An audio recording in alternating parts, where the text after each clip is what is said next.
Small and medium enterprises the world over have increasingly become the drivers of economies in many a country, and Zimbabwe is no exception. Now, as these enterprises grow and contribute to national economies, a lot has to be done to ensure that their operating machinery is always well oiled. Hence the need for organizational representative bodies to look after their needs and welfare. In today's program, we will be focusing on one such body, the Small and Medium Enterprises Corporation of Zimbabwe, whose mandate is to ensure that SMEs are funded, have workspace, and that they grow from one position to the other until they become corporates. Dr. Claxton Shoniwa, an educationist par excellence, is the chairperson of this SME body, and we started by asking him to explain why it is important for SMEs to be represented by organized and registered umbrella bodies. When we go out to work on a day-to-day basis, we don't behave like hunters.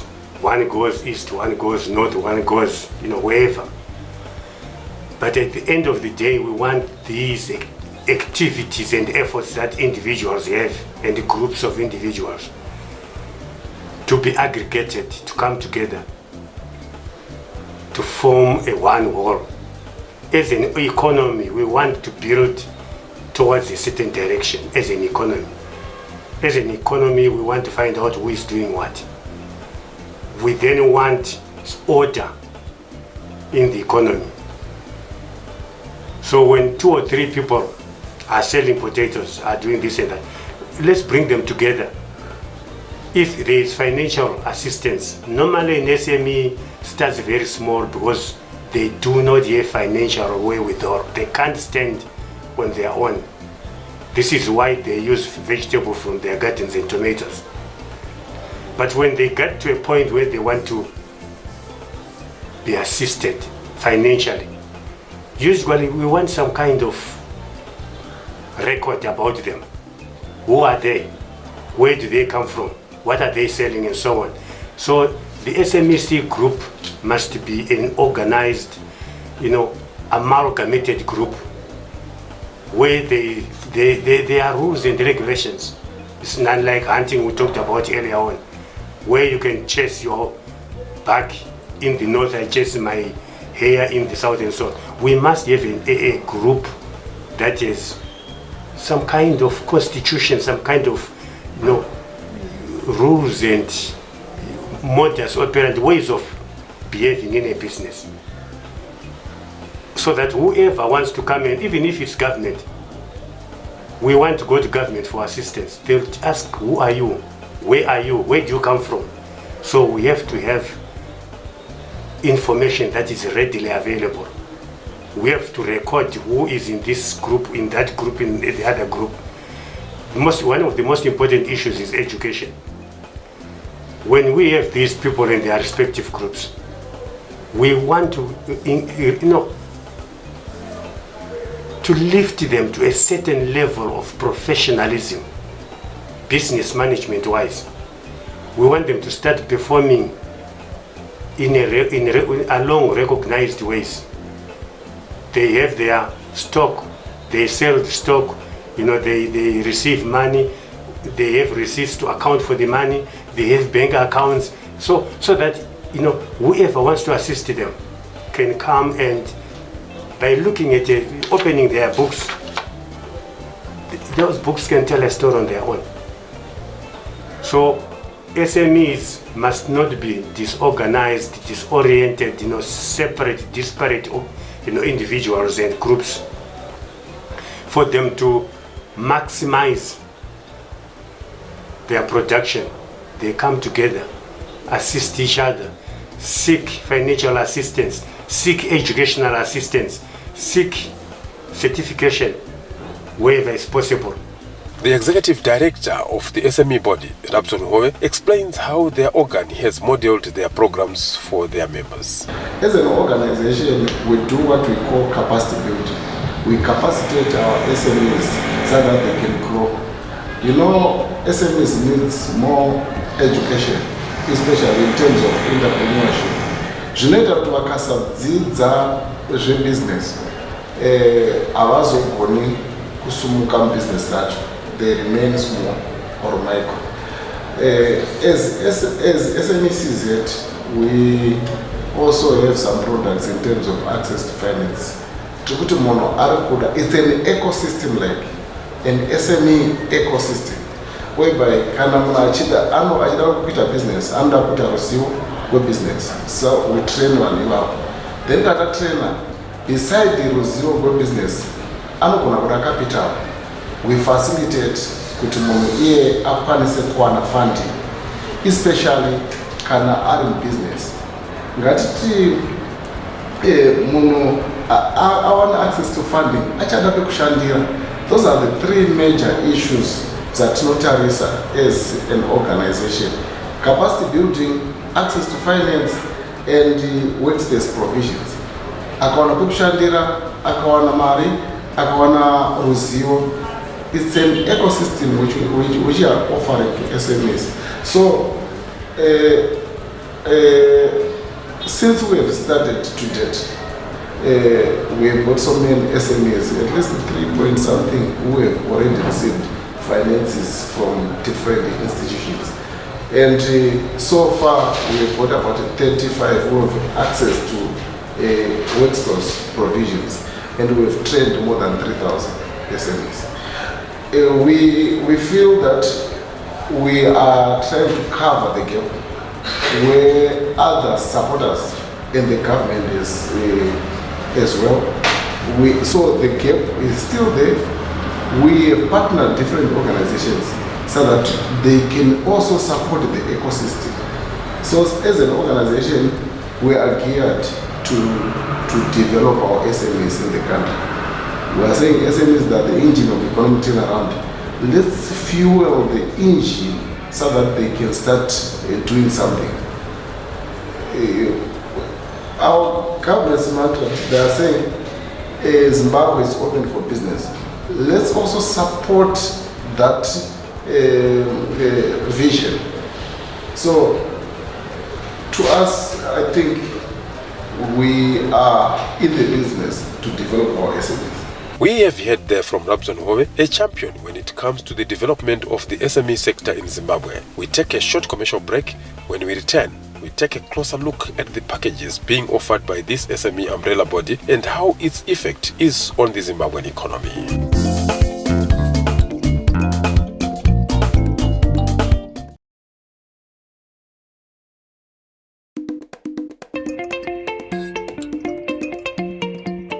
Welcome back.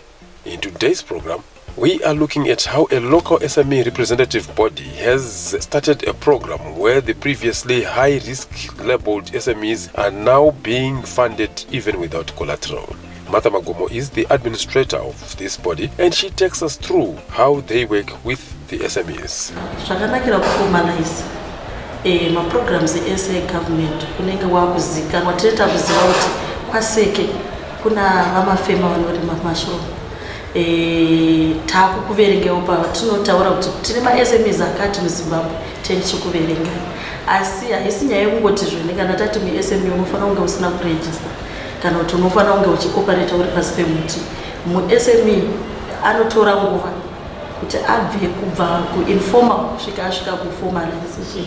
Saka tinofamba navo whether wakaregister kana kuti hauna kuregister tinenge tichifamba navo parwendo rwavo. Ezvo tiri kuona inini madzidzisa ma-SMEs akati wandei maakuvabatsira nekuti vawane chouviri chekuti mabhizinesi avo achikura ave mabhizinesi. Ungada kutsanangura kuti mukufamba sei ma-SMEs kuti vawane maloni zvizvi zvinoitika? Ike zvinoti tichifamba nechirongwa chekupa ma-SMEs malons takadiscover kuti vanhu vakawanda vaka-affectwa neCovid and ma-SMEs edu hand to mouth saka vanenge vachishandira munhu. Saka ndobva taona kuti no tinoda kuvabatsira tigovapowo malons tivabatsire kuti vakwanise kuwana malons. Saka tine ma-financiers atinoshanda navo, ma-microfinance banks atinoshanda navo atakasainana nacho mvumirano kuti mu-SME awane mari yekuti ashandise mubusiness make asina collateral. Isu se-organization takaita partnership ne-insurance company. Insurance company ndo iri kuita credit guarantor wema-SMEs. Tiri kuona chiri chinhu chakanaka uye chiri chinhu changa chisingaitwe kumakore ese atapfuura. Ma-SMEs aingoti akada kunoaplya akaenda kubhengi anonoudzwa guchu rezvinhu kuti panodiwa chakati panodiwa chakati, yet mamwe ma-SMEs acho anenge asina kufumaniza. Saka tiri kuona iri an initiative yakanaka uye yakarongeka, because tiri kutoona pakudzosera kwavari kuita zvikwereti hatisati tatombowa nemadefaulters, vanhu vari kubhadhara zvakanaka, zvichireva kuti mabhengi aingovengawo ma-SMEs, asi ma-SMEs ndo akabhadhara upfumi hwenyika ino. Vari kunze ukushandidzana zvatakaita kuorganization kwedu takagadzira anonzi macluster leaders. Macluster leaders vanenge vari nzvimbo dzakasiyana siyana. Ngatiti takaenda kuGweru, tinenge Midlands province, tinenge tine vari muGweru town, tine vamwe vanhu vari kuzvishavane, tine vamwe vanhu vanenge vari kunana Mberengwa, vamwe vanhu vari kunana Kwekwe.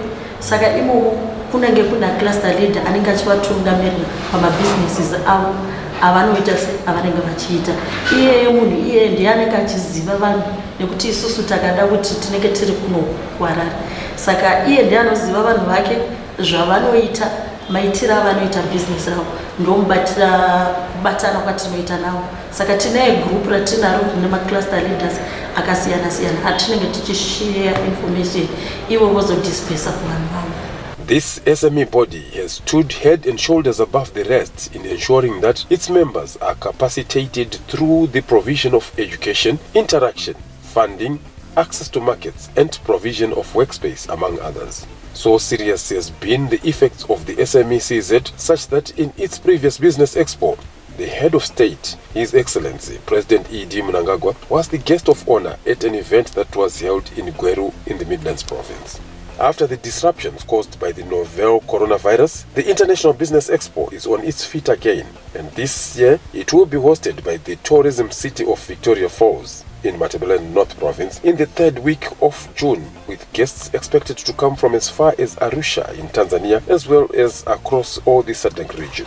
This is a unique opportunity for SMEs to showcase their wares, interact, as well as create linkages amongst themselves and the big organizations, among other events.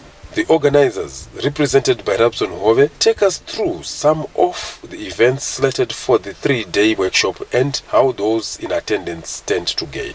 Basically, during the 3-day conference, which is scheduled for Victoria Falls, the first day is for those who have got their wares. They should have to package them, and we have prepared them to come out with some exhibition containers for the area which is designated for exhibition. So they should have to come out with their wares and start selling them. It's part of the incentive whereby we allow them to sell their wares, their products. Then secondly, our 2-day selling of this IBC, International Business Convention. The convention is we created this so that we have organizations like Wana Zimtrade that are coming and they are going to share with us market for SME products. We have got my organization Wakati Sana SARS. They are going also to share with us their the model of certifications of their products, of our SME products. We have got also organizations like Wana ESAN, Eastern and Southern Africa Management Institution. Previously, it was working for only government. It's an international organization for training government employees, but as of now, they are now focusing on SMEs and is headquartered in Arusha, Tanzania. We also have our government ministries. They also have something to share with SMEs. This is the time whereby we should have to share business. It's a powerhouse. I was thinking that a powerhouse is where electricity generated. A powerhouse is where ideas generated. So it's a powerhouse. So we are going to share our noble ideas so that we can start implementing those ideas. Mostly we say so those are the issues which we are going to do. We are going to take through our SMEs. Be it an SME work, we've already selected a few SMEs from raw sectors so that they can know how business can be done. They can know how to share with other organizations from the international perspective. The old adage says, when you educate a woman, you have empowered a nation. But from an SME point of view, it looks like it is also very true to say, when you empower an SME, you have developed a nation. As we have heard, the huge benefits that small businesses are getting from being members of an organized association. We take another short commercial break. When we return, we spotlight on some success stories of the SME sector and hear what they have to say.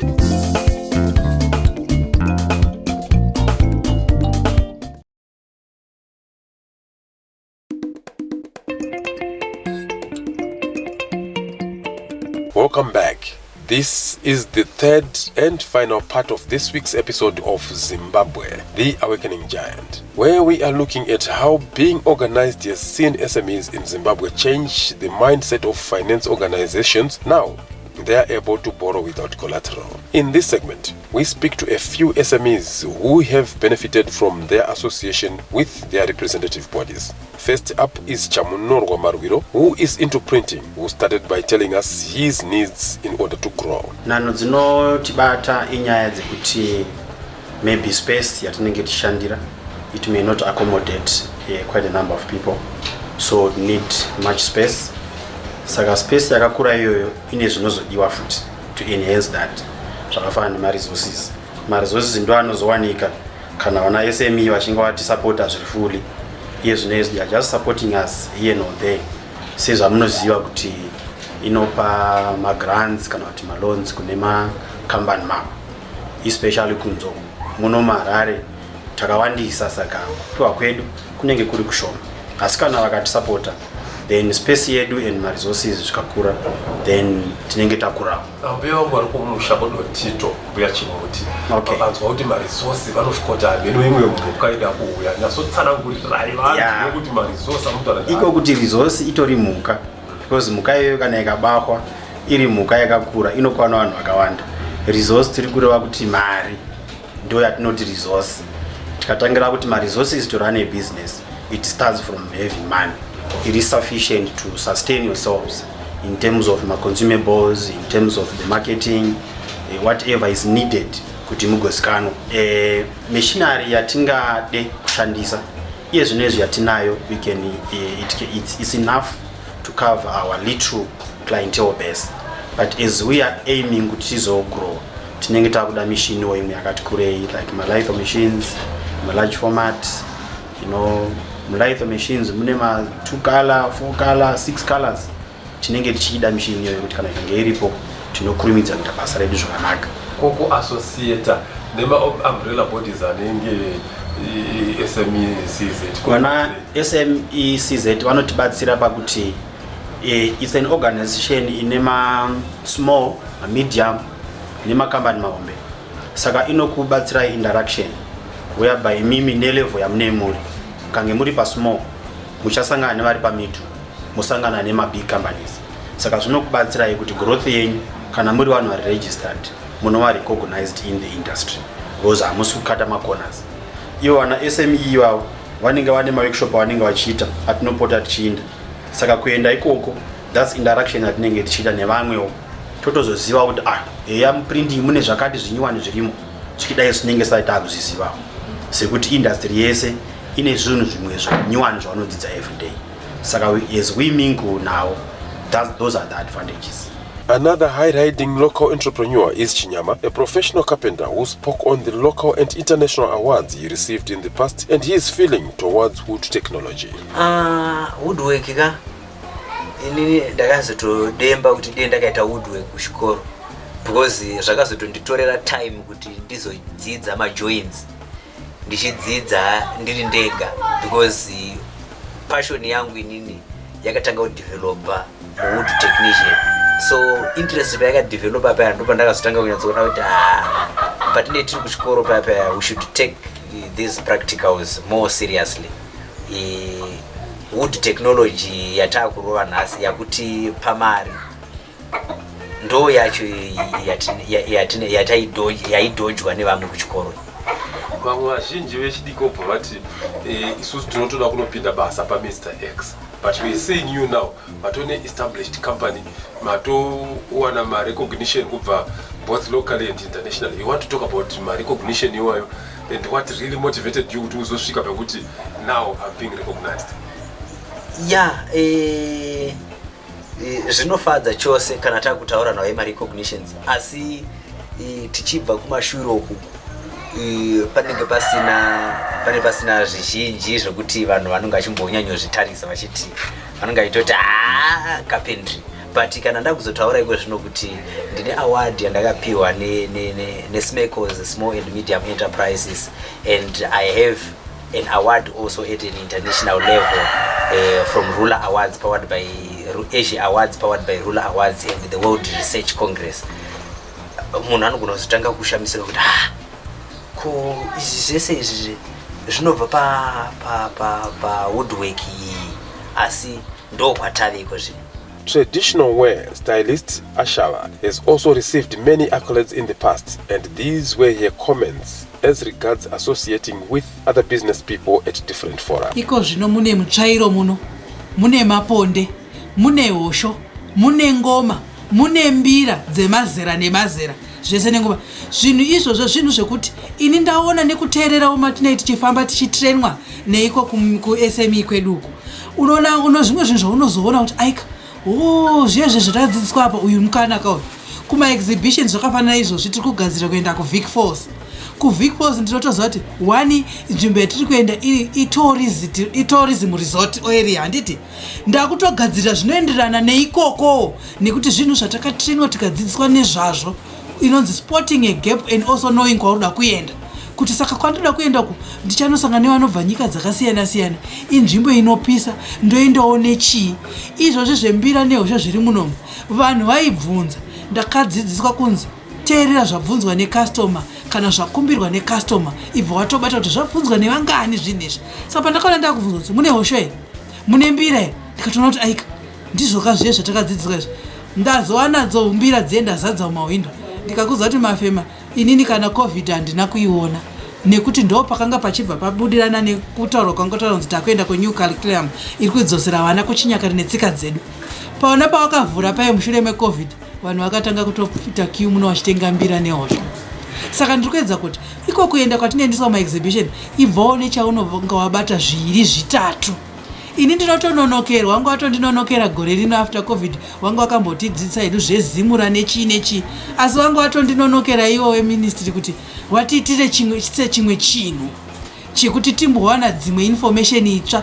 Inini ndinoti iko kwatinoendeswa ndo kwakandibatsira kuti ndisvike pandiri nhasi. Madzimai kwese kwamuri uko kwete kungoti hako kunyanya madzimai, munhu wese kunzoko usazeze kuti nyika inozotiwo kudii kana kuti vavadikadzane vanoti kudii. Zvandatanga izvi unoza kutengesa nhekwe, kutengesa tsvimbo mbira, pane nguva yekuti zvaishoreka zvinhu izvi. Asi iwe kana uchiziva kuti ndo zvandinoziva kuti zvandiri kuda kuti zvisumudzire nyika yedu oro tsika dzedu nemagariro dzidzokere pakare, vana vedu vari kukura vachiziva kuti taimborarama sei, usanyare usatye nekuti iwewe zvauri kutoita izvozvo watotumwa kunzi uite zvakadaro. Saka usanyare usatarisa vanhu kumaziso kana kutarisa kuti vanhu vachafunga kuti kudii. Mafema ndiri kutotarama nenhekwe nebute munomu nembira idzo dzauri kuona idzi dzati covid handina kutoiona, handitoizivei nekuti ndo pakabva pazobuda pai kuti bute riri kubatsira zvakare nezumbani. Kana ucharangira pakabuda kunzi bute zumbani nemufandi chimuka zviri kubatsira. Chakaipa chii ipapo? Vanhu vakaita kiu pano rimwe zuva pakabuda zvebute wachiti mune bute rasha nekuti zvitoro zvizhinji zvava zvakavharwa ende nguva dzacho matimetable akanga achinja. Saka inini semunhu anogara padhuze netaundi ndaikasika kusvika ndotoita kiu yebute vamwe nenhekwe dzacho. Izvozvi zvinhu mafema ndakanga ndakahodha nhekwe 200 pasara 42 chetapo. inhekwe dziri kufamba saka ndikuti vanhu musanyare, hatidzokerei patsika dzedu, ndo zvakatirera, ndo zvakatichengeta, nanhasi ndo zvinotichengeta. Being proud of who we are and where we come from is surely the first recipe for prosperity, as we encourage local production of most of the goods we consume as a people, thereby also giving birth to exports and forex earnings and the growth of our economy. We hope you enjoyed today's show. Until next time, pleasant viewing.